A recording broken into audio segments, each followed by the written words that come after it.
Dakar, Yangi Feeling Dakar, Feeling Dakar, notre plateforme d'information. Del déglu del xool Feeling Dakar, site bi lay jox information yu leer. Avec la fiscalité qui constitue des éléments sur lesquels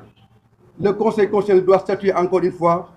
pour nous éviter un président illégal, voire illégitime.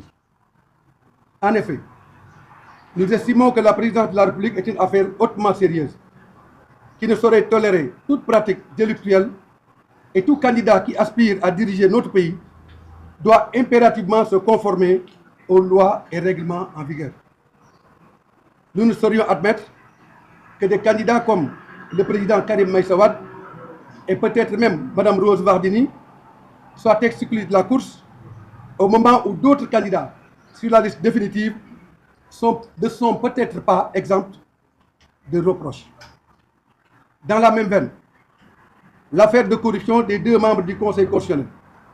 doit être tirée au clair pour permettre aux juges constitutionnels d'être à l'aise dans l'exercice de leur mission constitutionnelle. En ce qui concerne la décision du Conseil constitutionnel, dans sa décision numéro 1, C 2024, le Conseil constitutionnel a rejeté le décret numéro 2024-106 du 8 février 2024, abrogeant le décret 2023-2283 du 29 novembre 2023 portant convocation du corps électoral, et la loi numéro 04-2024 adoptée par l'Assemblée nationale en sa séance du 5 février 2024. Je voudrais à cet égard tout d'abord féliciter le Conseil constitutionnel qui, en rendant cette décision, a permis à notre pays de garder sa trajectoire de pays démocratique et d'état de droit, respectant ainsi le principe de la séparation des pouvoirs. Je rappelle que j'ai été le premier candidat à avoir déposé un recours au Conseil constitutionnel pour contester le décret du président de la République abrogeant la convocation du corps électoral. Je prends acte de la volonté exprimée par le président Macky Sall de respecter la décision rendue par le Conseil constitutionnel. Je salue également ce vent de décrispation qui souffle dans le landerneau politique et qui a pour effet la libération des centaines de prisonniers politiques. J'encourage le gouvernement à poursuivre les efforts allant dans ce sens de la libération de tous les détenus politiques, notamment de M. Ousmane Sonko et de M. Bassirou Diomaye Faye. Sur la poursuite du processus électoral, je m'inscris à droite ligne de la perspective indiquée par le Conseil constitutionnel et exhorte le président Macky Sall à prendre toutes les mesures idoines pour la matérialisation de cette décision du Conseil constitutionnel dans les meilleurs délais. Cela devra, in fine, conduire vers l'organisation d'une élection démocratique, transparente et inclusive. Sur cet aspect, je propose que l'élection se tienne le 3 mars 2024, avec la proclamation provisoire des résultats le 8 mars, une période contentieuse de 72 heures jusqu'au 11 mars, et l'examen des recours 5 jours et proclamation des résultats officiels le 17 mars. S'il y a un second tour, il intervient le deuxième dimanche suivant le prononcé de la décision du Conseil constitutionnel, ce qui pourrait être le dimanche 31 mars. Pour ce faire, la campagne électorale doit être ramenée à 10 jours au lieu de 21 jours. En définitive, le Sénégal est plus que jamais à la croisée du chemin. Et c'est la raison pour laquelle, ensemble, républicains, démocrates, nous devons nous mobiliser pour ne ménager aucun effort afin que notre pays, le Sénégal, reste une terre de démocratie, une terre d'état de droit, où des élections sont organisées de manière régulière et transparente, avec comme seul dénominateur commun le choix du peuple sénégalais pour désigner son président de la République. C'est la raison pour laquelle nous lançons ces appels à toute la classe politique. Et nous disons Urbi et Orbi à l'opinion nationale et internationale que nous sommes engagés résolument dans la voie de la satisfaction et de la défense des intérêts supérieurs du peuple sénégalais. mbokk yi maa ngi leen di gërëm di leen nuyu di wax ne tey jii ci jamono yi ñuy wax ak yéen coow li bari na ci réew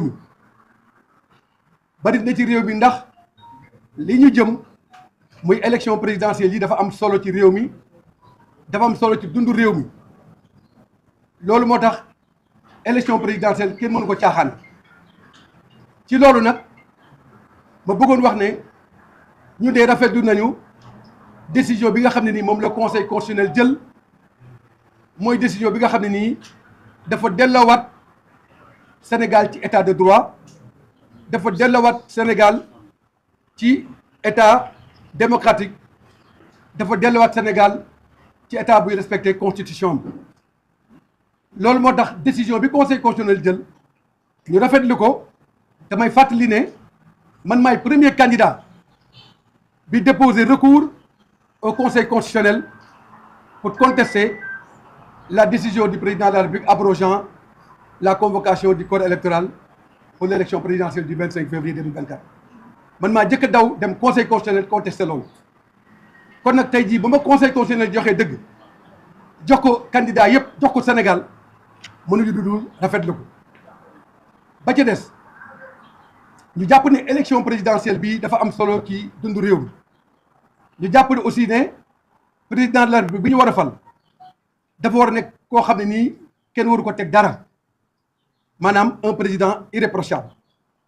parce que nag Sénégal foofu lañ toll te Sénégal loolu la mérite loolu moo tax bu ñu jàngatee conditions yi nga xam ne ni moo tax ñu war a tànn président dafa am ñeent ak ñaar yu ci bokk yoo xam ne yu am solo la ndoonte yëpp a am solo waaye ma jàpp ne fan yi di ñëw fan yi passé ñëpp dégg nañu ñu bëri naan Malick Gakou dafa am nationalité polonaise waaye may wax mbokk yi ne loolu bu amoon dinaa jomba taxaw ci kanamu Sénégalais yi naan leen dama bëgg a jiite réew mi ndaxte xam naa ne pour jiite réew mi da nga war a am benn nationalité mooy nationalité sénégalaise man nag musuma am beneen nationalité bu dul nationalité sénégalaise aw ma ko démb aw ma ko tey te soxlawu ma ko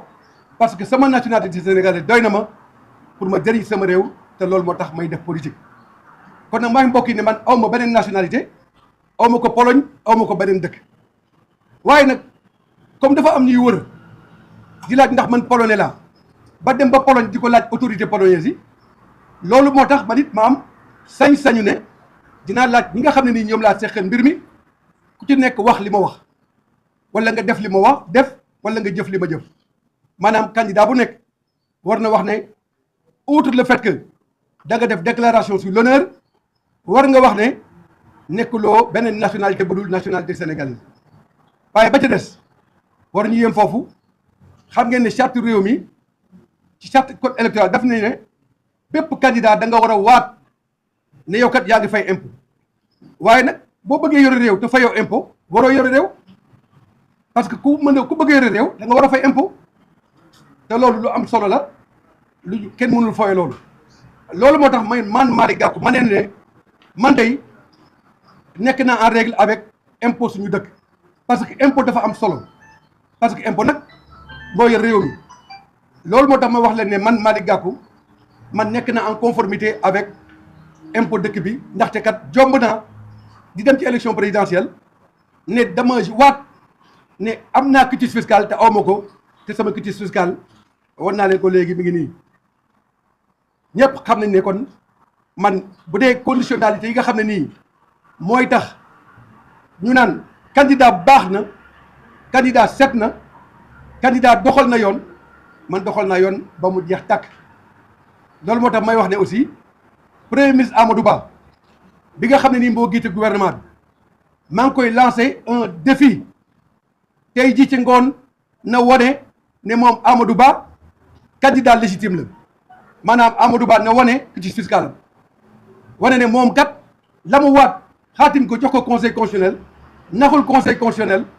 naxul Sénégal naxul réew mi li ma koy waxee nag ci Amadou Ba laa koy wax ci candidat yëpp parce que nag élection bi di ñëw dafa am solo ci dundu réew mi te waruñu ko fooye loolu moo tax may lancer un appel à tous les candidats ku nekk ci ñoom pour éviter coow bi nga xam ne moo am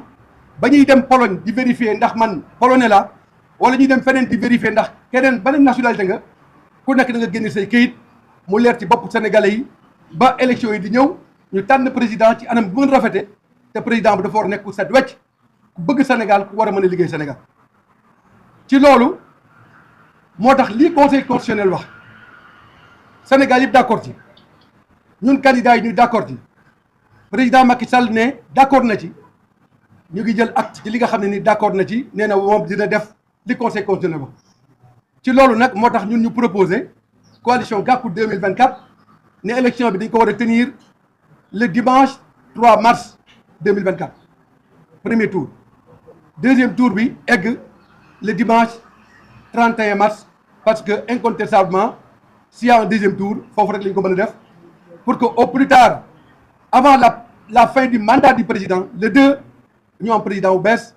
ñu mën ko defal passation ci anam bu mu gën a rafetee conformément à notre charte fondamentale ak conformément ak li nga xam ne moom la réew mi wax ñun nag lii mooy suñu point de vue sur toutes ces questions mais ñaan Sénégal yàlla saxal fi jàmm joo xam ne nii dina jur suba élection yoo xam ne nii élection yu démocratique la Sénégalais yi tànn seen président ci anam bu ko bëggee ñëpp gis nañ ne fan yi passé gouvernement bi libéré na des centaines et des centaines de prisonniers politiques prisonniers ñooyu ñu libéré dañu mën lu dul rafetlu ko ba pare wax ne sax